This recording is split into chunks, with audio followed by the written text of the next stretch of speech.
there, Tara here from the Sweet Spot by TLF. Everything your business needs in one sweet spot, a powerful CRM backed by Go High Level. So in the previous video, I shared with you how to create a little chat widget for your website. And this is mine here. This is my website that was built on Go High Level, but you can also embed this chat widget on a website that was built with WordPress or Squarespace or another thing because that gives you the code. So check out that video to learn more. In this video, however, I want to share with you, okay, so someone's filled that out and now you need to respond to them. And you want to make sure that you're notified that there's a question or something to respond to. So everyone who joins the Sweet Spot by TLF automatically gets several outreach automations in their account. And so here's an example of some of the ones that I have in here. There's one where a web contact form is filled out, and this is one that I'm actually using for my website. And you can connect this one to the one for the widget to this, but I prefer to keep them separately because I want to slightly do something different. And so I've set up this chat widget submission, auto response, and notification one already, and I just want to walk you through the various steps that are included in it.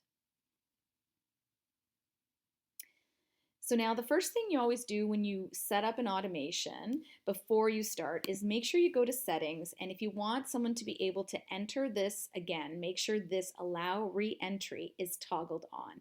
And I think this is important for your web contact form or a chat widget. You can also toggle on allow multiple opportunities. And then if I scroll down, you can see that I put the from number is my default number. That's my lead connector number, Twilio number, or you can leave it blank. And these will automatically fill in based on what's in my account. So let's go back to the builder.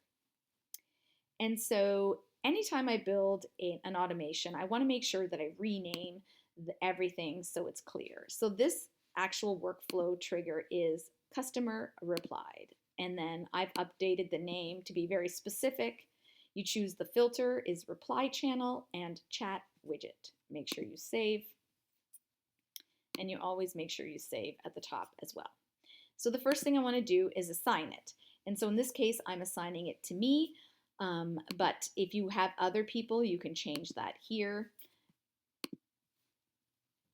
I want to add a tag. So I want to be able to identify anybody that's come through the web chat. So I created this tag web chat message, and that is all set up. I also, what's the beauty of this system is that you can connect everything. So now this person is in my contact list, they're tagged so I know what they've done, and I can add them to one of my existing pipelines. So I have a nurture pipeline, and in this case, I've added them as a new lead, cold, unqualified, because I don't know what they've done. But I have other ones here that are that I have associated with other automations. So if they got the lead magnet, they're warm. If they joined the community, they're warm, et cetera, et cetera. So they booked a call. You know, you can choose whatever you want. So I'm going to leave it as new lead. And then I want to send myself an internal notification. And so when you choose an internal notification, there's a couple of different ones you could choose. Email, a notification, an SMS, or a WhatsApp. You can only select WhatsApp if you've previously set this up in your account, and there's a whole process for that. There's also a cost associated with it, and you must have a WhatsApp business, which is also an additional cost. So usually the ones I use are email and SMS, but I'm also going to show you this notification one. So the first one here is I have an email. It's going to go to the assigned user, which is me, and I want to make sure I put the relevant information. So contact first name I chose by going into here, contact, and choosing first name. Oops.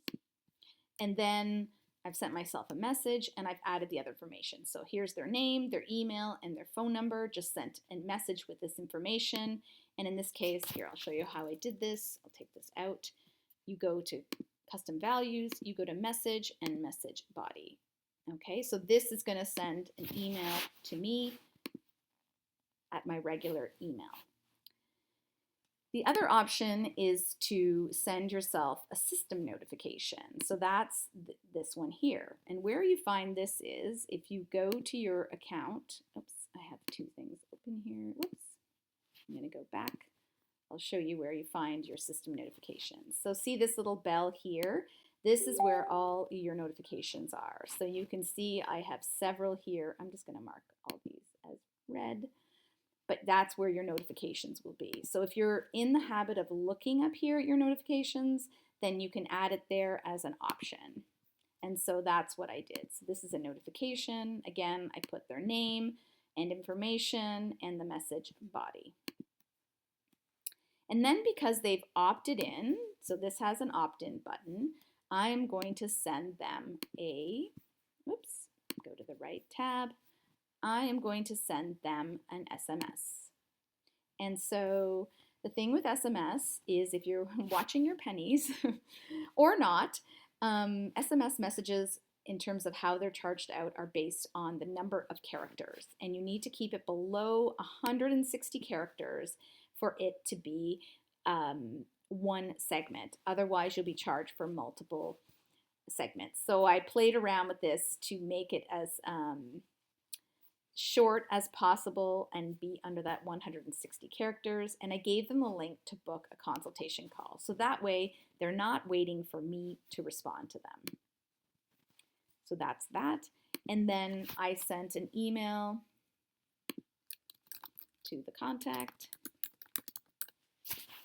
And I actually used one of my existing templates that I had, which was for the contact form.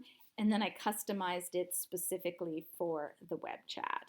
And so this is a branded email, looks very professional, basically says that I got their message, this is an automated response, and gives them the opportunity, if they want, to book a consultation call. So when I opened up my other one, I just saved it as a new template, and that's good. And then finally, I've added a task. I like using tasks because I also have notifications for tasks set up. So you can add a task by, this is already set up. So you can add a task. It's a, here, I'll just get out of this one. So adding a task, you just press the plus button and you can see it here, or you can just start type task. Oops.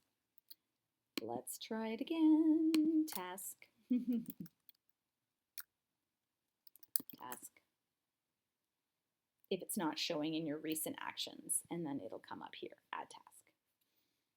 Right there, see? Ta-da! If you have Asana connected, you can do that as well. I'm gonna save it. And in this case, I added myself a task with their information and gave it a due date there.